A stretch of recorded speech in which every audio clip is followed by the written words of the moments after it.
Seguimos.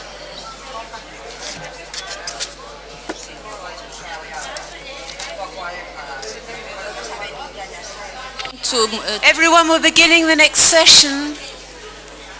The next session's Vamos a empezar la próxima sesión que habla de la gestión de los síntomas.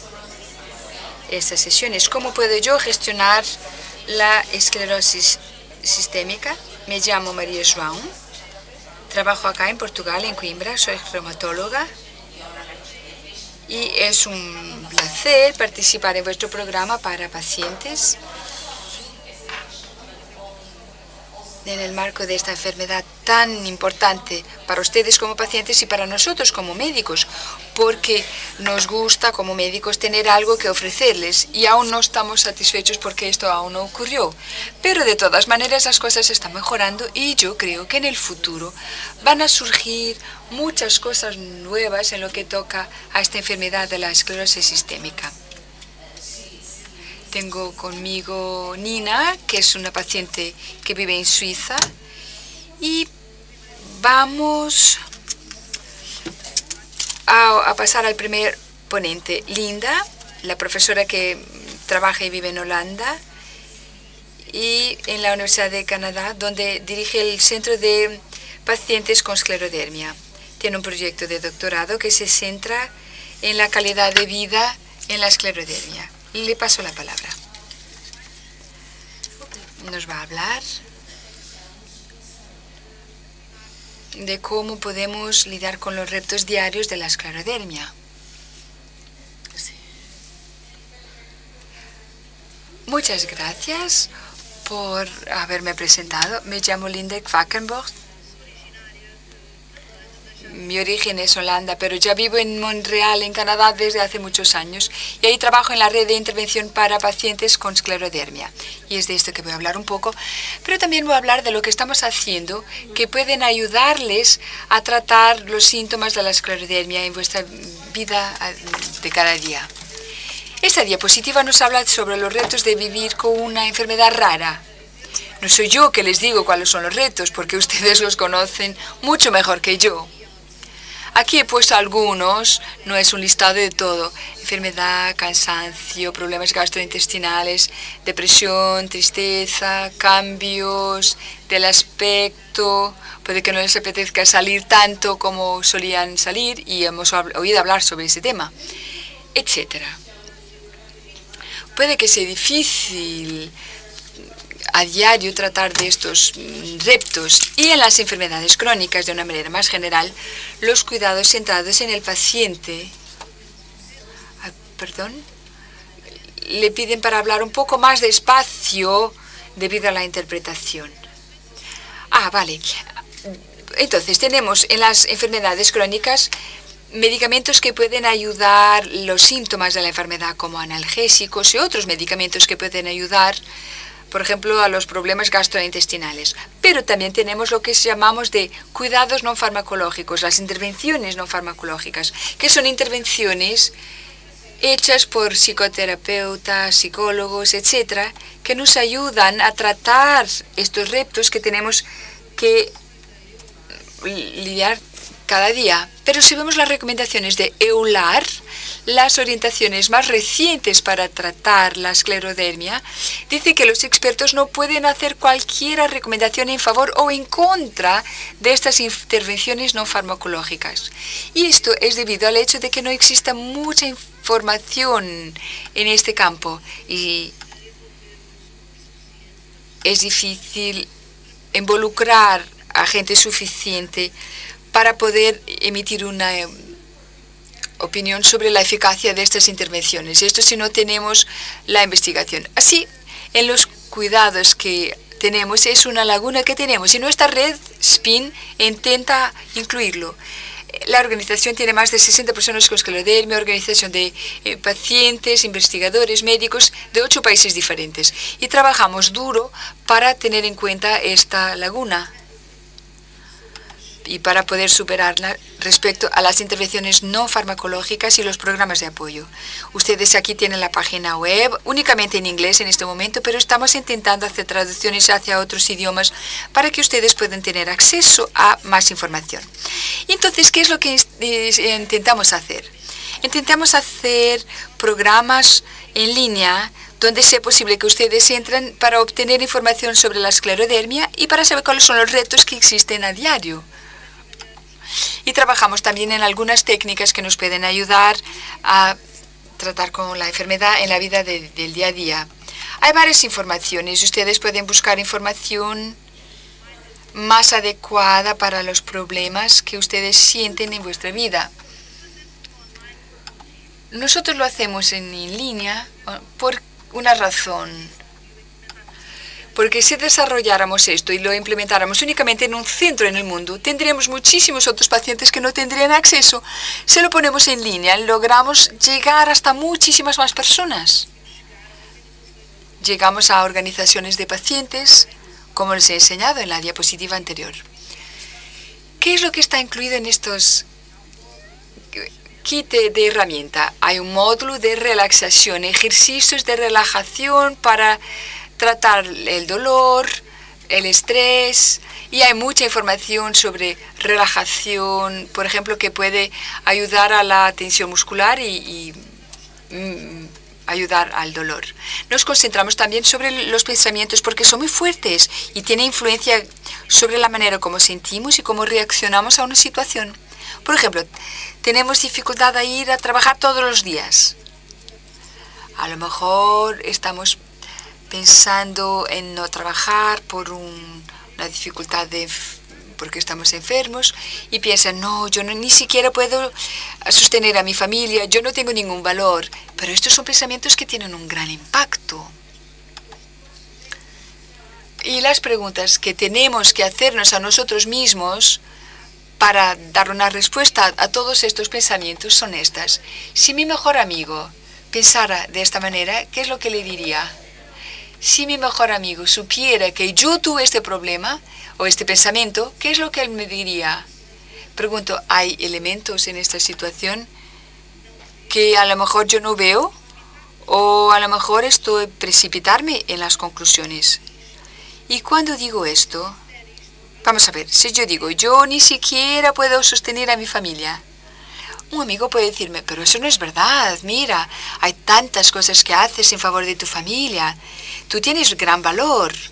O sea, si podemos contestar a estos pensamientos y reaccionar de una manera distinta, vamos a tener una reacción diferente a esta situación. Aquí no tengo tiempo para entrar en gran detalle, pero les puedo dar recursos donde ustedes pueden después ir a buscar más información. Los programas de SPIN se centran sobre todo en los comportamientos, lo que podemos hacer en nuestra vida a diario para poder tratar mejor los síntomas. Y aquí otro ejemplo, donde intentamos tratar el dolor y el cansancio. Le llamamos el ciclo boom and bust. A lo mejor esto les suena. Ustedes están con gran cansancio, sienten dolor, quieren descansar y se sienten con una frustración y los síntomas mejoran. Después se sienten con nueva energía, el dolor se redujo, sienten que pueden conquistar el mundo y tienen que compensar el mundo por todo el tiempo que han perdido cuando estaban descansando. Entonces, ¿qué hacen? Son demasiado activos.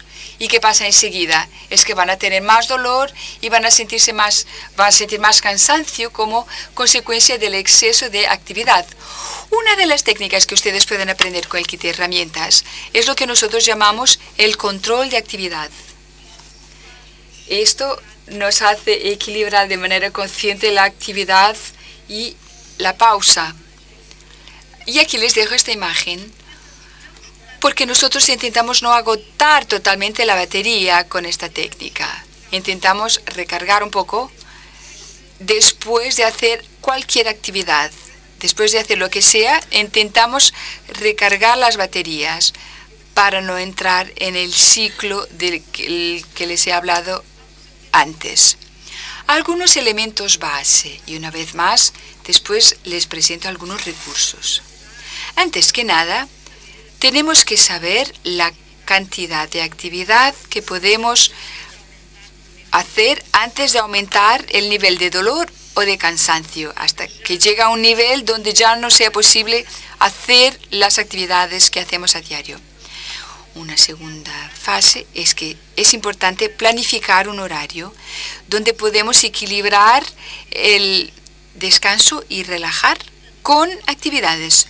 O sea, utilizamos energía, ganamos energía, utilizamos otra vez un poco de energía, descansamos y así seguimos. Y es muy importante que se siga y cumpla este plan.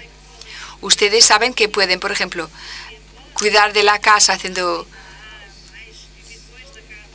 tratando del polvo durante 15 minutos. Pero a lo mejor no pueden hacer más de 15 minutos. Y tienen que cuidar de no hacer demasiado tiempo. Entonces tenemos que saber si solo podemos aspirar 15 minutos, no podemos hacer más que esto para no quedarse demasiado cansados. Y tenemos que seguir nuestro plan. Hay algunos recursos, pero lo que les digo, lo más importante es obtener apoyo.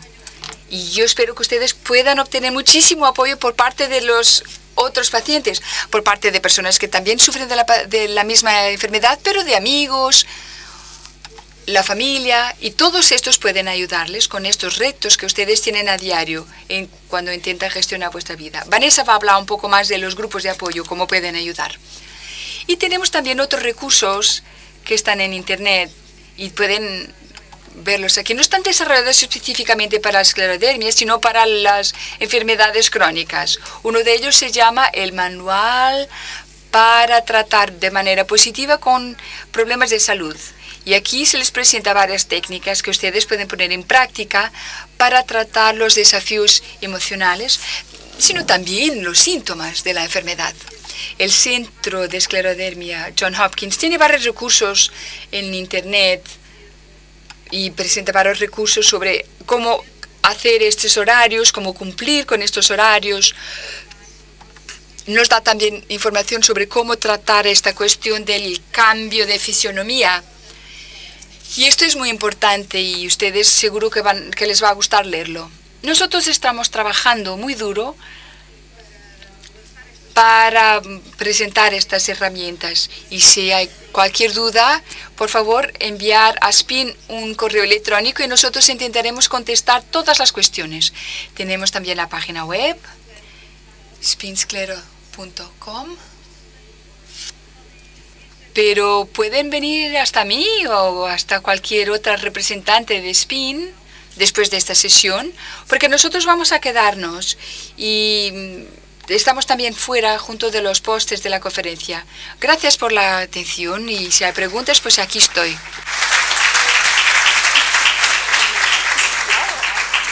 Thank you, Professor Kavakianos. I think we make the questions in the hand if you... Muchas gracias. Al final vamos a tener algunas preguntas, tiempo para preguntas. Muchas gracias por los excelentes consejos que nos ha dado también a nosotros, los médicos. La próxima ponente será Vanessa Delisle, que estudia psicología en Canadá, Montreal, y nos va a dar sobre grupos de apoyo, la ayuda de grupos de apoyo. Gracias por la presentación. Para muchas personas que viven con esclerodermia, relaciones con esta enfermedad puede ser muy difícil. Muchos pacientes deciden que es bueno juntarse a grupos de apoyo que les puede ayudar a tratar los retos físicos y emocionales de esta enfermedad. Lo que es un grupo de apoyo. Bueno, un grupo de apoyo es un conjunto de personas que comparten experiencias comunes y las actividades de estos grupos guardan un componente de información como dar, recibir, apoyo de la práctica emocional. El apoyo puede venir de varias maneras, puede ser un apoyo personal, en línea, puede ser con la ayuda de pacientes, profesionales, psicólogos, trabajadores del área social, etcétera. Puede haber alguna estructura formal con puntos de discusión, pero también puede no haber esta estructura física, y los grupos están a la disposición en varias zonas de América y de Europa, y muchos de ellos, como son presenciales, normalmente reúnen distintos tipos de pacientes, y nuestra misión, trabajando en conjunto con la Fundación de la Esclerodermia de Estados Unidos y Canadá, es intentar ayudar a desarrollar una infraestructura común con programas de apoyo para los líderes de estos grupos, aumentando la accesibilidad y la eficacia de la ayuda que es prestada y del apoyo. En este sentido, fue necesario entender por qué es que las personas con esclerodermia participan en grupos de ayuda, de apoyo, ¿no? Y también hablamos con responsables de este tipo de grupos. O sea, en este sentido decidimos realizar algunas encuestas. Miembros de los grupos de apoyo, con el apoyo de la Fundación de Esclerodermia, que podría ser a los pacientes, se pedía que contestaran a un cuestionario, cerca de 10-15 minutos que tardaba contestar. Hicimos varias encuestas con preguntas a personas y también tanto para pacientes como personas que les daban apoyo. Entonces, los dos primeros cuestionarios que fueron hechos a miembros de grupos de apoyo y a pacientes de esclerodermia que no participaban en grupos de apoyo. Bueno, este cuestionario, esta encuesta, el primero recibió 171 respuestas, o sea, pacientes con esclerodermias que iban a grupos de apoyo. El objetivo era verificar por qué es que estas personas se juntan y siguen participando en grupos de apoyo, así como factores de organización que ellos consideraban que eran importantes para el éxito. Tenemos aquí las 5 principales razones para la participación en grupos de apoyo y la frecuencia de este tipo de grupos. Como pueden ver, las respuestas son del tipo saber que no estoy solo, aprender más sobre la esclerodermia, aprender más sobre los medicamentos utilizados en los tratamientos, los efectos secundarios, así como saber más sobre la investigación que está siendo desarrollada. Aquí vemos otros beneficios, evaluamos 30 de ellos. Aquí vienen los primeros 5. El primero nos indica que es pasar tiempo con personas que entienden lo que es vivir con esclerodermia, aprender varias cosas importantes a nivel, por ejemplo, sobre la nutrición, sobre la preparación de alimentos, entender cómo los pacientes con esclerodermia tratan los problemas, aprender cosas diferentes como relacionarnos mejor con nuestra familia, con los familiares, pero también con los amigos y a nivel social. Y sobre los factores de organización, tal vez sea interesante para algunos de ustedes que puedan estar pensando en crear grupos de apoyo. Los primeros se referían, o el artículo más referido fue que hay oportunidades muy positivas para los miembros discutir abiertamente sus preocupaciones. Los participantes dicen que no quieren solo conocer personas con esclerodermia, quieren que también sus parejas, otras personas puedan participar en estos grupos. Y otro factor importante es la cuestión de que el responsable por el grupo tener alguna formación en este tema para poder responder mejor a las preguntas, también el lugar de las reuniones como el centro comunitario. Por ejemplo, no quieren tener reuniones en casas particulares o dentro de la iglesia. Entonces, aquí tenemos el segundo cuestionario para las personas que no estaban y que no participaban en grupos de ayuda a pesar de tener esclerodermia. esclerodermia. El objetivo de esta encuesta fue comprender los factores que tenían influencia en las personas a no participar y fueron respondidos por estos participantes. Y entonces vemos las principales razones para no ir a grupos de apoyo, porque decían que ya recibían apoyo suficiente de familiares y amigos, y la segunda respuesta más dada decían que no conocían grupos de apoyo en la zona donde vivían. En tercer lugar, el horario de las reuniones, que no era compatible con mi horario, decían esto. O en cuarto lugar, que no es conveniente el lugar de las reuniones y que son lejanas, en lugar lejos, y que no se sentían cómodos. Fue la última respuesta que dieron.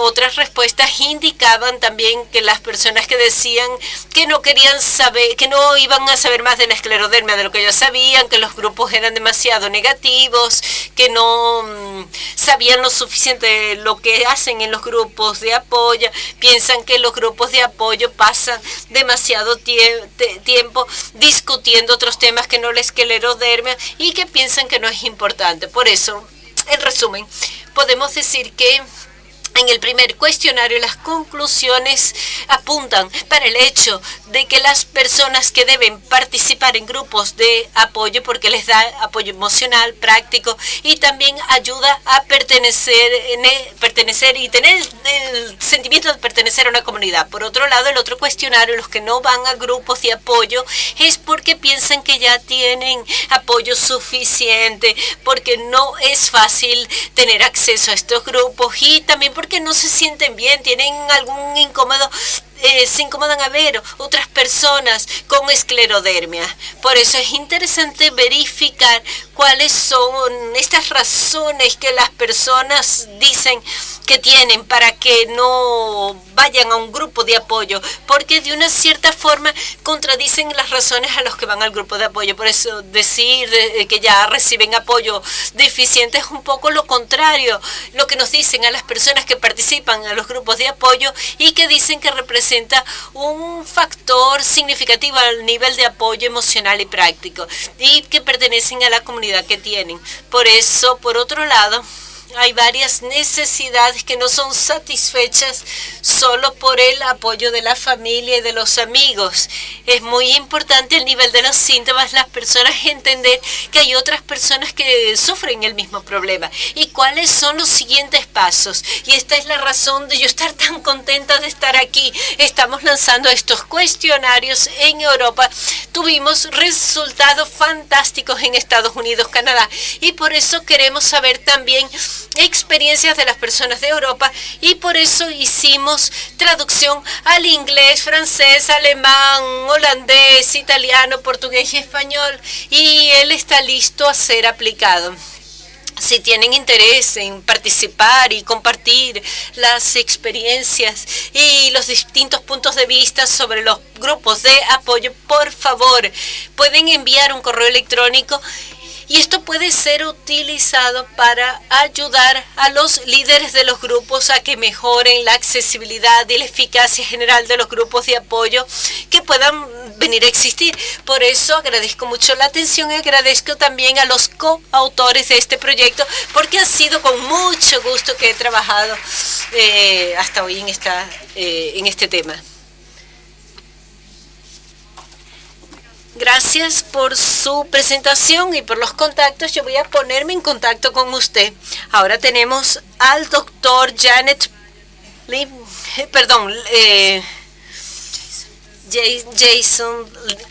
Lee, que está haciendo el doctorado sobre esclerodermia, y él va a hablar sobre síntomas dolorosos que no pueden ser medidos. For having me here today to give this talk. Very excited to be here. Muchas gracias por tenerme aquí a hacer esta presentación. Gracias, profesora Janet Pope, por compartir sus diapositivas conmigo para que yo pueda, a mi vez, compartirlos con ustedes. Es excelente tener aquí esta sala caliente y agradable, porque los auditorios de las sesiones científicas son heladas y me encanta estar aquí y no allá. Antes que nada les hablo de los síntomas que pueden ser dolorosos para ustedes y que no son medidos en la práctica clínica. A lo mejor hay algunos de ustedes que piensan, ¿qué es eso? ¿No medir? Yo ni siquiera tenía idea que los síntomas se medían. Y vamos a analizar todos esos aspectos. Antes que nada, yo voy a empezar por ver qué piensa vuestro equipo de salud y qué está midiendo cuando trabaja con ustedes. Y después vamos a ver cuáles son los síntomas que no están a ser medidos y qué es lo que significa todo esto para vuestros cuidados y cómo pueden gestionar esta cuestión de los síntomas que no son medidos por el equipo de profesionales de salud. Y enseguida vemos estrategias para maximizar los síntomas para que ellos no nos molesten tanto.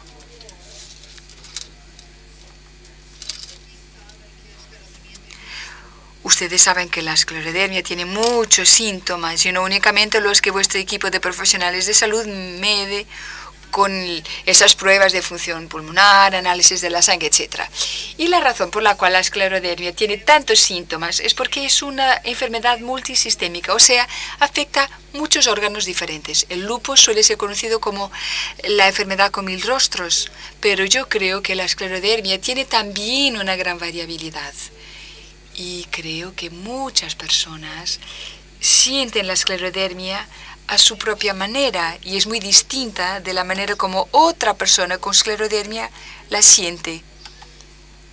Y por esa razón es importante ver cómo es vuestra enfermedad y cómo están involucrados los órganos para que ustedes puedan saber qué es lo que tiene de especial vuestra enfermedad y qué es lo que ustedes pueden hacer.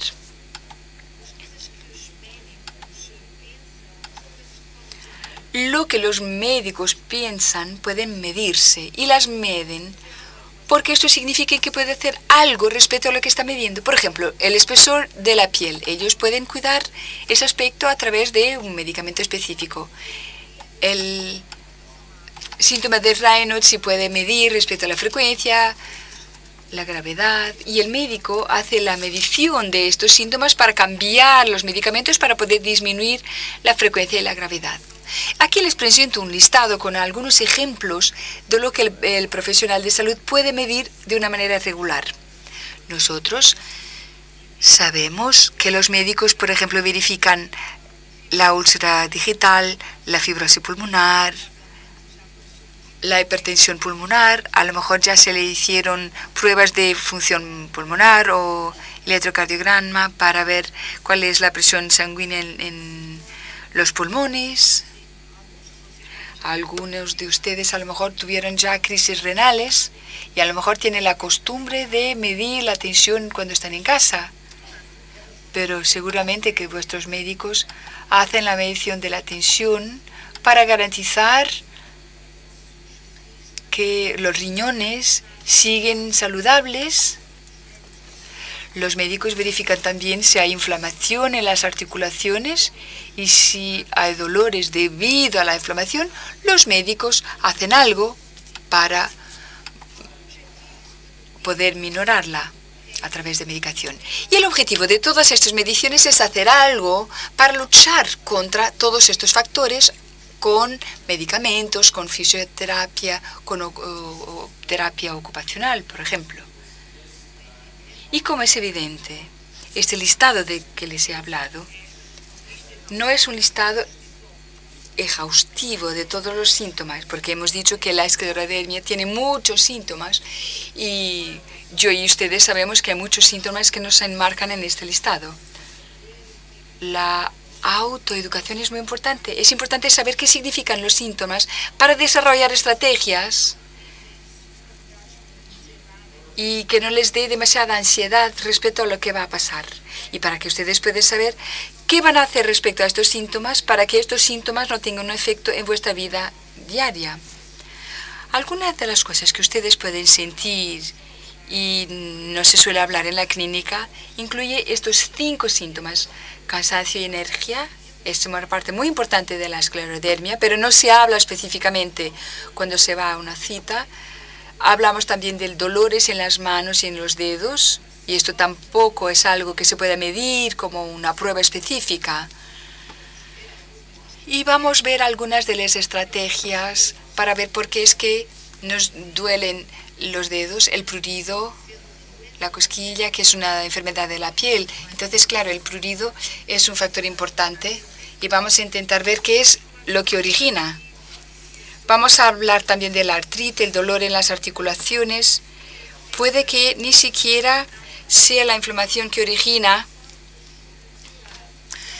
Hablamos también de la falta de aire debido a la fibrosis pulmonar, porque la falta de aire contribuye de una manera negativa a la calidad de vida.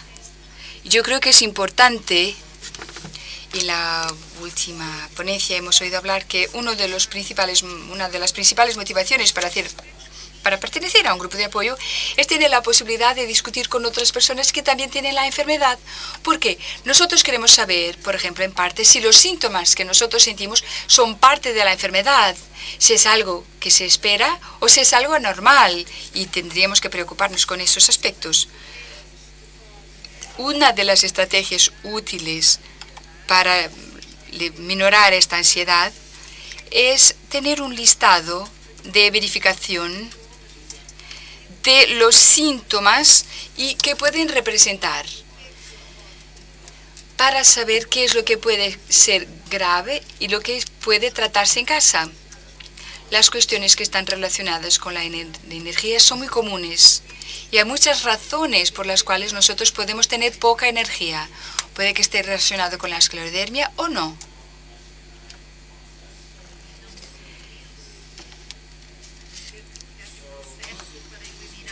Y ustedes no podrían saber si esto tiene que ver o no con la esclerodermia. Bueno, los médicos pueden medir los niveles de hemoglobina, que es responsable por el transporte del oxígeno hasta los tejidos, inclusive el cerebro, donde nosotros sentimos los niveles de energía.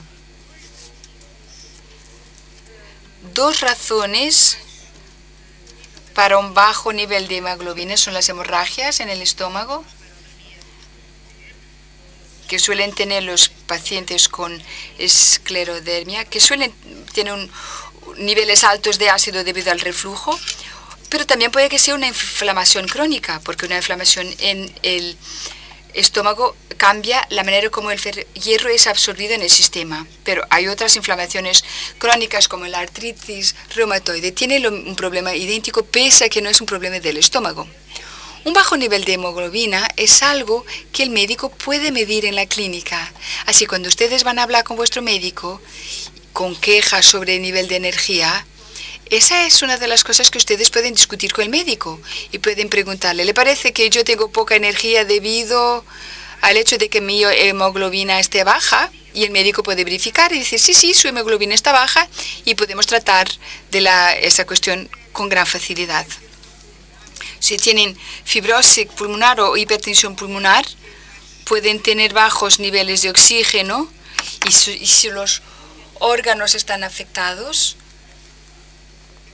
hasta el punto de que el aire existente ya no es suficiente, el médico puede hacer la prescripción de oxígeno suplementario, y eso puede mejorar muchísimo esa falta de aire o puede mejorar los niveles de energía.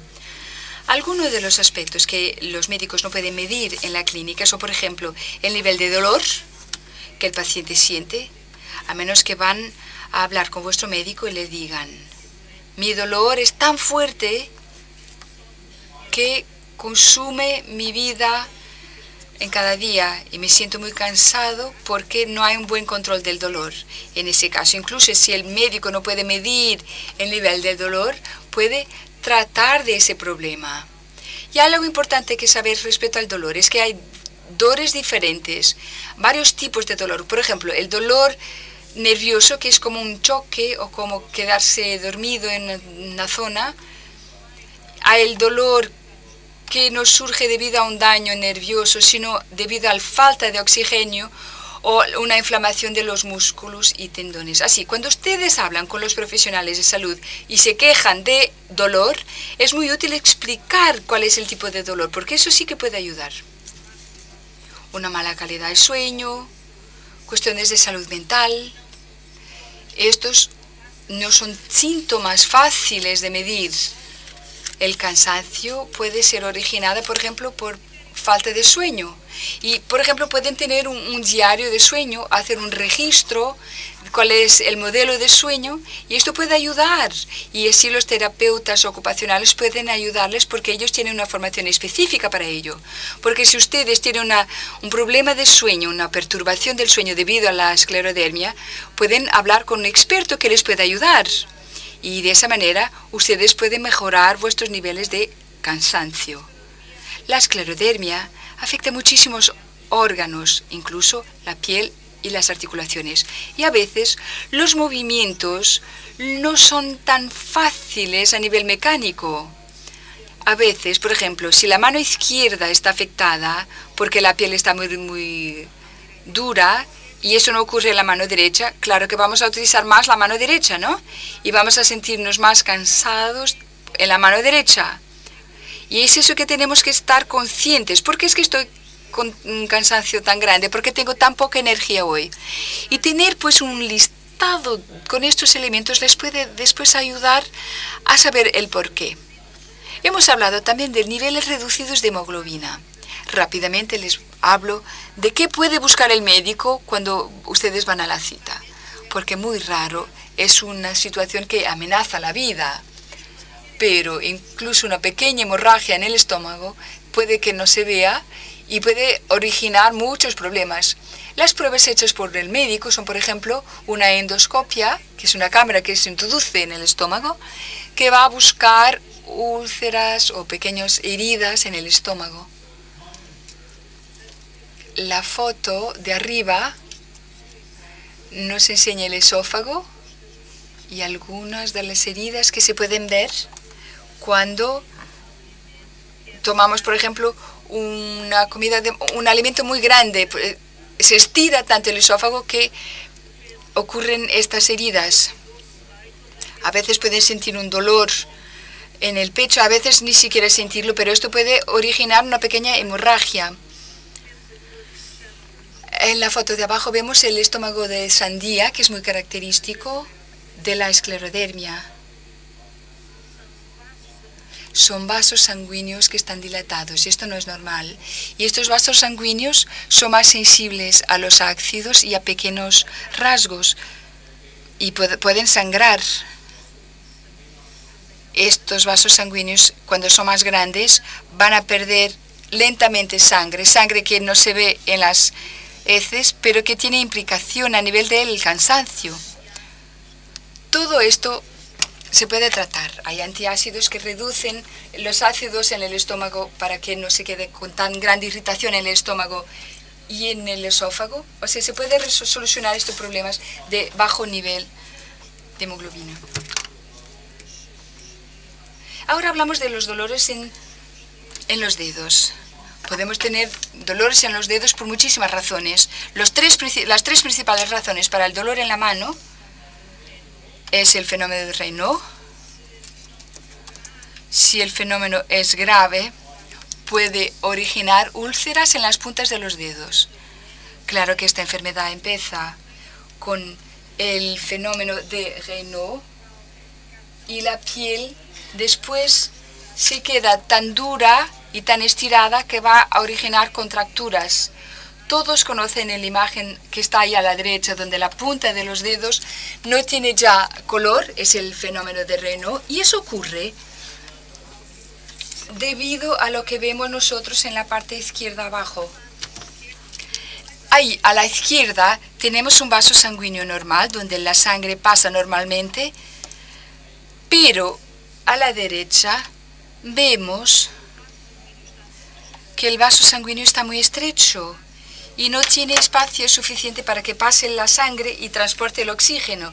Y es por esa razón que tenemos el fenómeno de Raynaud. Cuando estamos en un ambiente frío, los vasos sanguíneos se van a contraer y van a estrechar aún más. Y por esa razón no tenemos un flujo sanguíneo hasta la punta de los dedos y por eso cambian de color y originan dolor.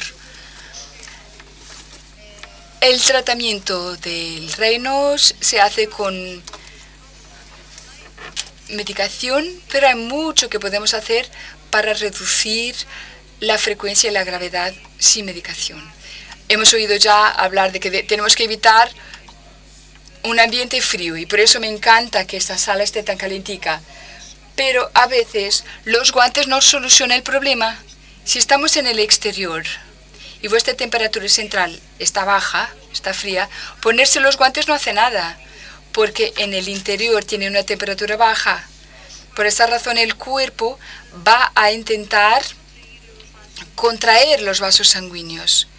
Y así, si ustedes tienen el fenómeno de Raynaud y les parece que ese fenómeno de Raynaud es debido a la temperatura ambiente, deben sí poner guantes, pero es necesario que vuestra temperatura interior suba. O sea, tenemos que ponernos varias capas de prendas.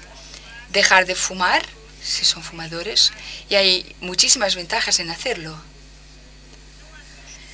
No hay ningún estudio que lo compruebe, pero tiene sentido. Si es un problema en los vasos sanguíneos, que ellos estén demasiado estrechos, fumar va únicamente a empeorar esta característica. A lo mejor algunos de ustedes se toman medicamentos para relajar los vasos sanguíneos. Cuando ellos están apretados, lo que se puede hacer es intentar relajarlos para que ellos puedan quedarse más anchos. Y los bloqueadores de canal de calcio son el ejemplo típico de terapia de primera línea. Si estos bloqueadores no funcionan, tenemos otras opciones. El médico puede hacer la prescripción de todos estos fármacos como algo a tomar cuando necesario, cuando ustedes tienen los síntomas, o sea, cuando tienen los síntomas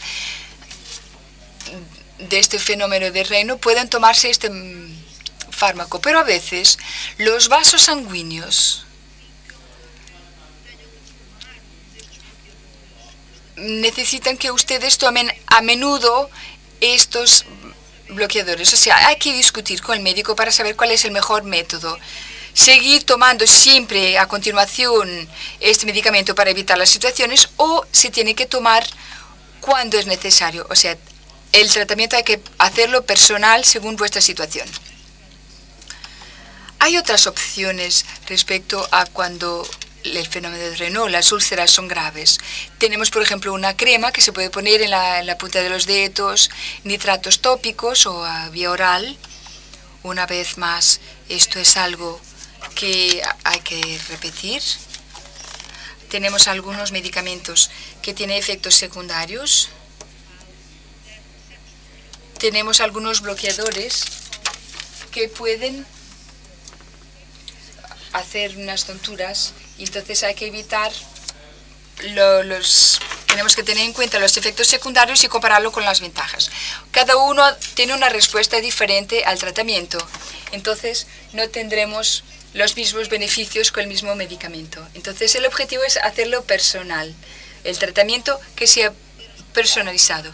Si funciona bien cuando lo toman únicamente cuando es necesario, genial, pero si ven que es aún mejor si lo toman todos los días, pues entonces hay que ir por esa vía. El objetivo de la medicación en el caso del fenómeno de Raynaud es reducir en un 30% la frecuencia de los ataques para que no afecte el funcionamiento vuestro. Hay algunas cosas que han sido estudiadas y que nosotros sabemos que no funcionan e incluyen estas terapias. No sabemos que la simpatectomía, por ejemplo, cortar los nervios, es algo que no funciona. Era algo común, pero ahora no se hace. Si alguien le recomienda esto, hay que decir no. Las inyecciones de Botox son controversas. Datos en el pasado eran negativos, pero ahora tenemos información más reciente que nos dice que a lo mejor puede que sea útil para el fenómeno de Raynaud.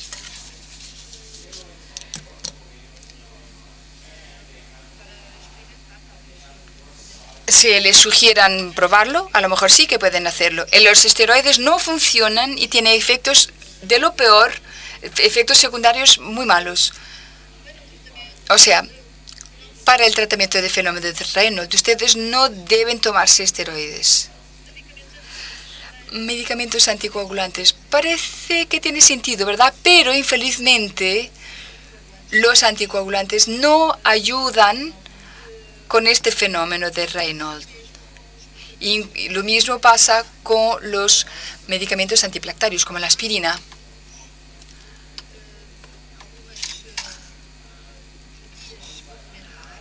Hay algunas terapias complementarias que no involucran medicamentos. Las que tienen más evidencia son las con la terapia con láser, los guantes, pero estos estudios fallan porque los números son muy reducidos, o sea, no se puede acreditar tanto en estos estudios como los que he mencionado antes. Cosas como, por ejemplo, la acupuntura, una dieta específica con antioxidantes y ácidos grasos esenciales, han sido estudiadas, sí, pero han sido estudios negativos. O sea, no sería mi primera opción. Si ustedes han probado estas cosas y les parece que han obtenido buenos resultados, no cambiaría. Si funciona, todo bien. Pero en la literatura aún no se ha comprobado que sea muy bueno.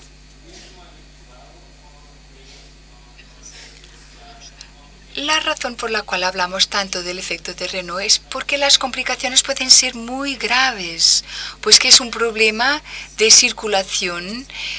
No existe una circulación adecuada en las puntas de los dedos y eso origina úlceras, que a su vez pueden originar infecciones y más problemas. Por eso es más fácil hacer una prevención de estos problemas. Cuando tenemos un paciente con Raynaud, es importante empezar a cuidar ese síntoma lo antes posible para evitar problemas más complejos en el futuro. Hablamos ahora del prurito y el picazón, porque esto tiene que ver con la calidad de vida de los pacientes con esclerodermia. Es una cuestión plurifactorial. ¿Por qué es que sentimos este picazón? No es una infección de la piel. Tenemos una liberación de histamina que nos hace sentir este prurido, este picazón en las manos. Como he dicho, tenemos muchas células que están aquí involucradas que van a libertar esta histamina y debemos intentar tomar antihistamínicos cuando el picazón es casi insoportable. Otra razón para este picazón o prurito tiene que ver con el estiramiento de la piel. Está con un espesor más grande y se está estirando. O sea, esto no tiene que ver con una inflamación, sino que puede ser originado por otro problema, que puede estar asociado a una insuficiencia del hígado, que a su vez puede hacer que la hemilorrubina en exceso en la piel origine ese picazón y no tiene que ver directamente con la esclerodermia. Algunas de las cosas que podemos hacer, aparte de la utilización de antihistamínicos de venta libre, podemos también utilizar una crema hidratante. Intentar lavar menos veces las manos con jabón agresivo. Eso puede ser muy útil para que la piel no se quede tan seca. Muy a menudo ayuda también poner las manos en agua tépida.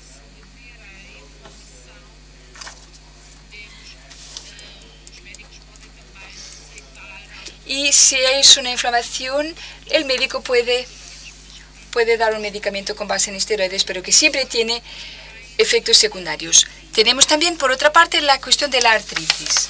A veces la artritis puede que sea parte de la vida de los enfermos o de los pacientes con esclerodermia.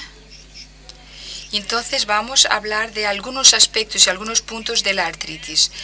El tratamiento es semejante a lo de otras enfermedades inflamatorias como la artritis reumatoide y podemos utilizar los mismos medicamentos que utilizamos para esta enfermedad.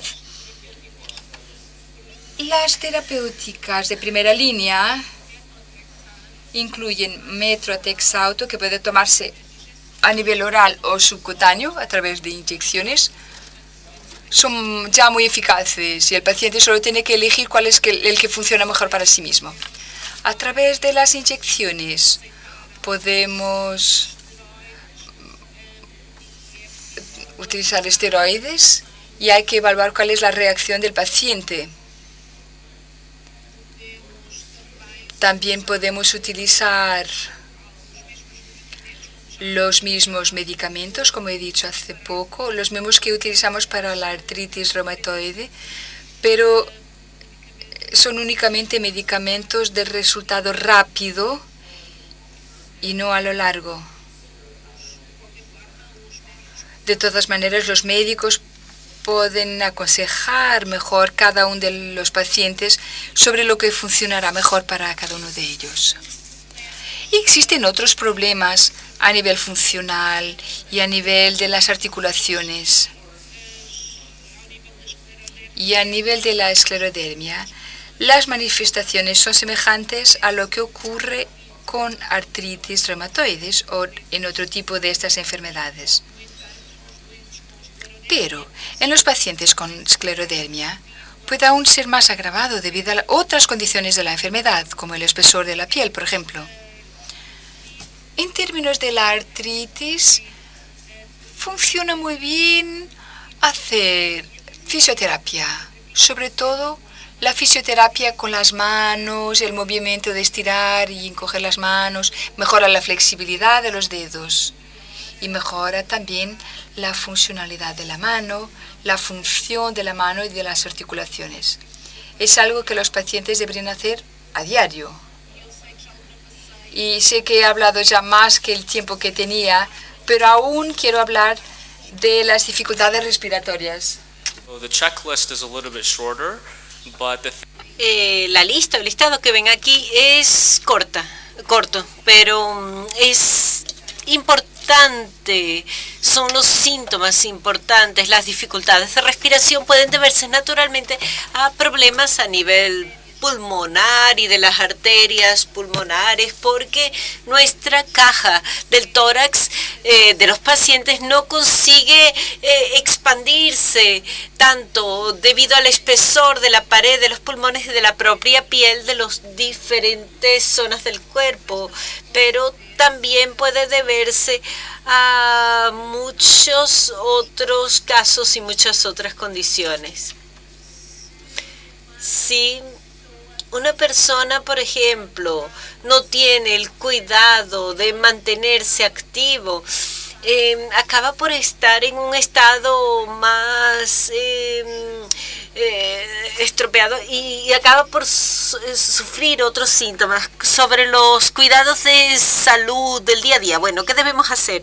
Debemos siempre acompañar la cuestión de las enfermedades pulmonares una vez que son la principal causa de muerte en pacientes con esclerodermia. Siendo así, es importante hacer siempre ecocardiogramas y también el seguimiento de las cuestiones de la hipertensión pulmonar.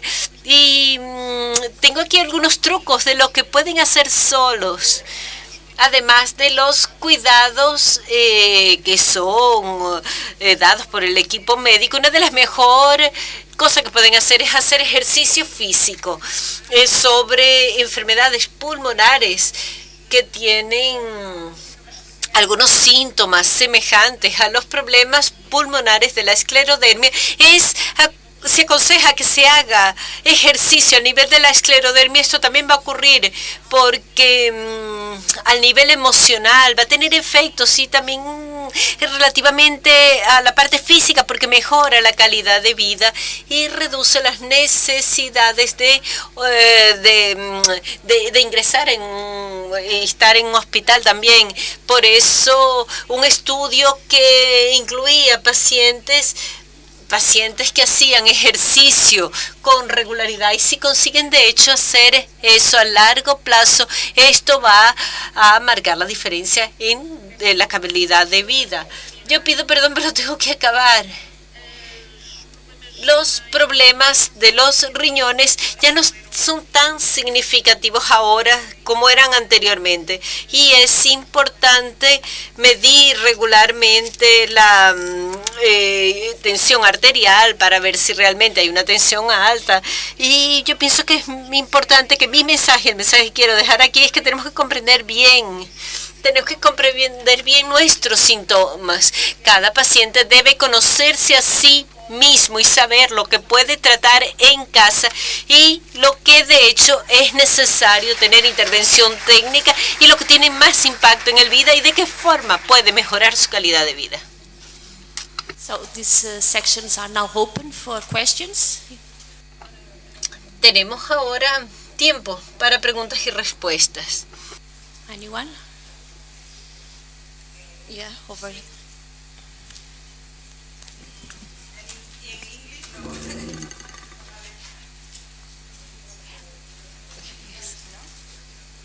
Mira, yo quería preguntar sobre lo que ha dicho de la inyección de Botox para el síndrome de Raynaud. ¿Eh? Sí. ¿Que dónde se tiene que Dr. Lee.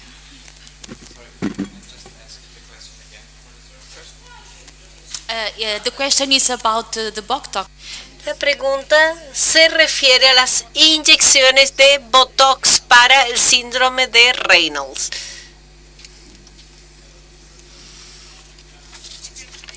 Sobre la cuestión de las inyecciones de Botox, la tasa de evidencia tiene mucha discusión porque la mejor evidencia dice que tiene un efecto sobre el fenómeno de Raynaud y un médico, el dermatólogo que tenga formación de eso puede aplicar inyecciones en la punta de los dedos para relajar la punta de los dedos y esto tarda algunas semanas. Por eso no es en la punta de los dedos, es en la base del dedo. Explica mejor el ponente. A veces entre los dedos, en la zona interdigital donde la inyección es hecha a nivel de los vasos sanguíneos son relajados en la base para que todo vaso pueda alargar y hacer el efecto pretendido en la punta del dedo. ¿Alguna pregunta más?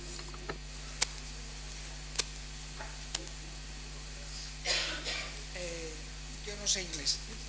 Is possible have Raynaud in the stomach, intestino?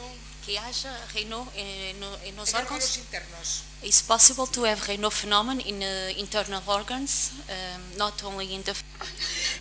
¿Será que puede tener el fenómeno de Raynaud no solo en los dedos, pero en los órganos? Bueno, Raynaud es una pregunta buenísima. Yo diría que el fenómeno de Raynaud es un problema a nivel de los vasos sanguíneos. Los vasos sanguíneos se estrechan, quedan estrechos. Y esto es un problema que se puede manifestar en cualquier parte del cuerpo, en cualquier órgano. Es de hecho lo que se cree que a nivel de la esclerodermia es la causa que puede de hecho manifestarse. Entonces de esta forma podemos tener problemas al nivel de distintos órganos, como por ejemplo en el riñón.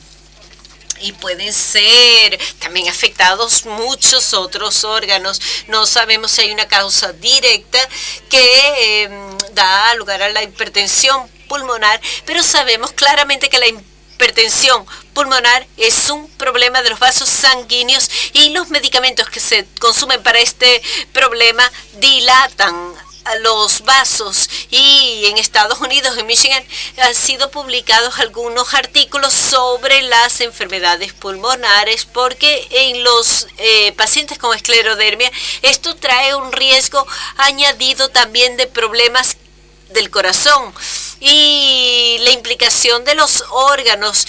Ahí es algo que algunos médicos comienzan a estar preocupados ahora con eso y buscando evidencia, haciendo algunos estudios. Entonces, si tiene alguna preocupación sobre este tema, deberá de hecho pensar cuáles son los síntomas y hablar con su médico. Una vez que la cuestión de las venas, de los vasos sanguíneos, puede ser claramente medida a través de exámenes físicos.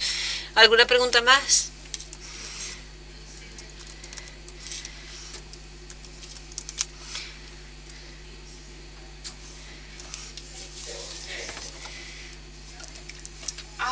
Raynaud también dentro de otros órganos, Si es demostrable que se puede demostrar, pero con alguna prueba, si se puede demostrar. it's possible to show the Raynaud phenomenon. ¿Será que es posible mostrar, medir, verificar si existe de hecho el fenómeno de Raynaud en los órganos? Yo diría que ese nombre, Raynaud, es específico de lo que se comprueba en los dedos. Los espasmos obtenidos pueden ocurrir en cualquier vaso, pero el fenómeno Raynaud es un término muy propio, específico para lo que ocurre en los dedos de las manos y de los pies. Sin embargo, la manifestación es en los vasos y puede afectar todos o pocos vasos sanguíneos y puede ser hecho de algunos de los problemas que se verifican a nivel de los órganos. Entonces los síntomas son provenientes de este problema. Un médico puede hacer pruebas al corazón, puede hacer una prueba analítica a los riñones, hacer pruebas específicas para comprobar si de hecho existen síntomas relacionados con los vasos sanguíneos en estos órganos y poder hacer una terapia más adecuada. Bueno, vamos entonces a clausurar esta sesión.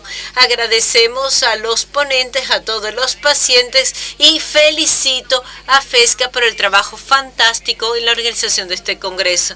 Voy a ceder la palabra a Ann Kennedy, que también va a compartir alguna información con ustedes. La última parte del programa es una sesión con la doctora Leslie Ansexu, que ya no pudo venir, Leslie Ann Sackett-Tuku, y debido a la enfermedad de un familiar no ha podido venir, pero envió una presentación de vídeo con voz. Y el objetivo es de hecho que nos relajemos al final del día. Vamos entonces despedirnos de nuestros ponentes y también las personas que no quieran asistir también podrán salir, y voy a mostrarles entonces este vídeo.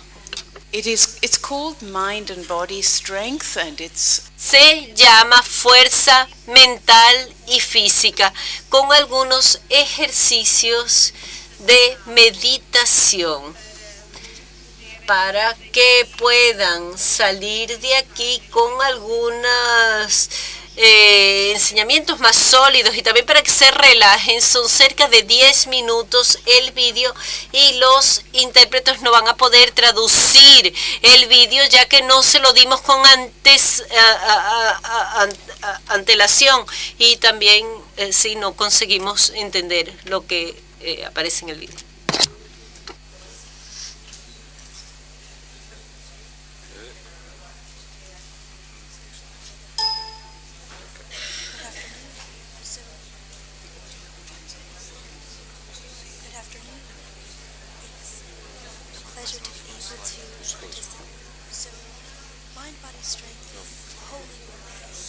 On our ability to focus upon ourselves and to find the value and the power in focusing on ourselves, because when we do such a thing, then we are able to really optimize our well-being and therefore be more available to others. And I think that's probably everyone in this room's greatest concern, being available for others. So all of what I'm going to talk about today is focused on allowing your attention to fall upon yourself and assess your needs. And this requires a component of mindfulness and listening to oneself.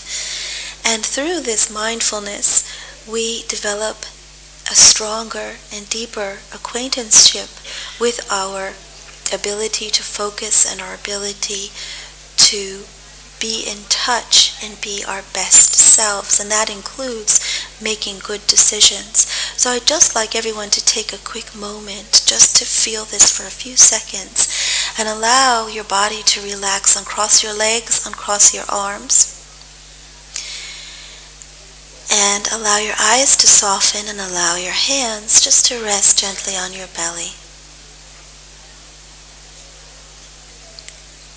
And allow yourself to notice the changing sensations in your body that comes with the inflowing breath and the changes with the outflowing breath. These changes can be like a little bit of pressure in your belly, or an expansion in the back, or a little bit of pressure on your bottom as you breathe in and less so when you breathe out, or like a massage, or even the sensation of the breath tickling the tip of the nose. But whatever this is, it allows us to relax our focus onto ourself and come back into our body. And this is a technique in itself, but this technique is what's going to allow us to make good choices for ourselves and remain both physically and mentally in a place where we handle stress much better and we maintain a life balance and therefore can handle our symptoms better physically as well as mentally. The three components of choices that we have in the day in regard to directly to our health are the choices and the organization we apply to eating, to sleeping, and to moving. And these are interconnected with each other. And interestingly, each of these important elements, sleep, nutrition, and exercise, are related to inflammation. We know inflammation, for example, is increased when we have poor sleep, and the hormonal effects of inflammation on the brain and body cause fatigue. And we can reduce inflammation with healthy types of movement and exercise and perhaps even food choices. And we know that inflammation has a direct effect on our muscles and bones. Sleep and scleroderma we know is very important. There are a few but powerful studies, but all are demonstrating that there is poor sleep quality in people living with scleroderma, and this may be in relationship to breathing or GI symptoms or the anxiety about living with the uncertainty of a chronic illness, perhaps influenced by depression, pain that's experienced. And oftentimes in scleroderma, patients have itching, which may be exacerbated at night. And also restless leg syndrome is recognized in systemic sclerosis. So improving the quality of our sleep brings with it tremendous benefits. It improves globally our quality of life, allows us to think and make good decisions during the day, and helps us to feel good inside of ourselves, decreases pain. And many don't realize, but having good sleep actually improves the pain threshold and decreases inflammation, as well as helps us stave off depression and anxiety and help cope with it much better, and generally increases happiness. The Epworth Sleepiness Scale is a way of assessing how well or not we might be sleeping. You can find the link for this on the handout, and if you find that you are having difficulties with sleep based on this, it's a wise idea to discuss this with your physician. In addition to finding strategies to manage the symptoms of systemic sclerosis that might be interfering with sleep, such as GI symptoms, depression, pain, anxiety, and itching and restless leg syndrome that we talked about, I'd like to highlight a very important area of investigation if somebody does have poor sleep quality, and that is the potential presence of a sleep disorder, namely obstructive sleep apnea. I request that all my patients fill out this questionnaire called the Stop Bang Questionnaire. The link is available on the handout, and this is available in several languages. This questionnaire assesses one's risk for sleep disorders such as obstructive sleep apnea, which, if recognized, can be treated and have a direct effect on someone's health.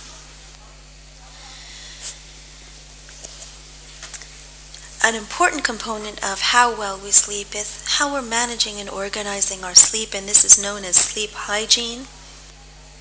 And according to the American Academy of Sleep, it's one of the single most important things that you can be doing, and that's paying attention to yourself. And when you do that before you go to sleep, you increase your melatonin, which is important to sleep. This is that special unwind time, the routine that lasts about half an hour before you go to sleep, that your brain recognizes when you're going through these motions and starts to prepare you to open yourself up to allow a deep restorative sleep. Other aspects of sleep hygiene includes having a healthy movement regimen, as we'll talk about shortly. There are medications that can make sleep better and make sleep worse. Look at the handout and go through some of your medications with your doctor. Caffeine, learn to recognize it because it can creep up on you, and try not to have it if you're having sleep problems after noon. And very importantly, we try to get folks to recognize that technology, especially 60 minutes before bed, can really interfere with one's sleep. The blue light from the electronics actually causes a decrease in the hormone melatonin, which is necessary for sleep. And we try to get folks to avoid video gaming, texting, and blogging, and to get folks to turn their phones off before they go to sleep. Nutrition is another essential element that is necessary for mind-body strength, and referenced in the handout that you will receive. The last important topic that I would like to talk about, which is essential to one's health and mind-body strength, is moving, and to remember that every little bit that you do is beautiful and is healthful, even standing up, even walking over to the water fountain at work, for example. Trying to find any reason to move. Any movement that we do for ourselves is healthful, but a regimen, like medicine, a regimen of movement introduced into your daily routine of 15, 20 minutes, maybe building up to half an hour, 5 days a week, is best. And we know this has a great impact on our brain's ability to function, our ability to work, our perception of pain, improving our sleep, and the reduction of fatigue. And we can say unequivocally that movement is medicine. Movement is medicine. When we move, our body produces chemicals and molecules that are similar to those in medicines that we take to lower blood sugar, cholesterol, blood pressure, inflammation, to reduce pain, to reduce anxiety and depression. One of the most essential things about moving for health is that movement should be pleasurable. Movement should feel good in the muscles. It should feel good in the skin. It should feel like maybe a massage, a gentle massage, or just something lovely. And these are sensations that you can focus on and connect with even when you're walking to your car, for example, or when you happen to be doing the dishes or vacuuming. But connecting with the pleasure of a movement and allowing movement to have pleasure also protects against injury and pain. The last slide I'd like to leave you with is the remembrance that every little bit you do in movement is beautiful and is healthful.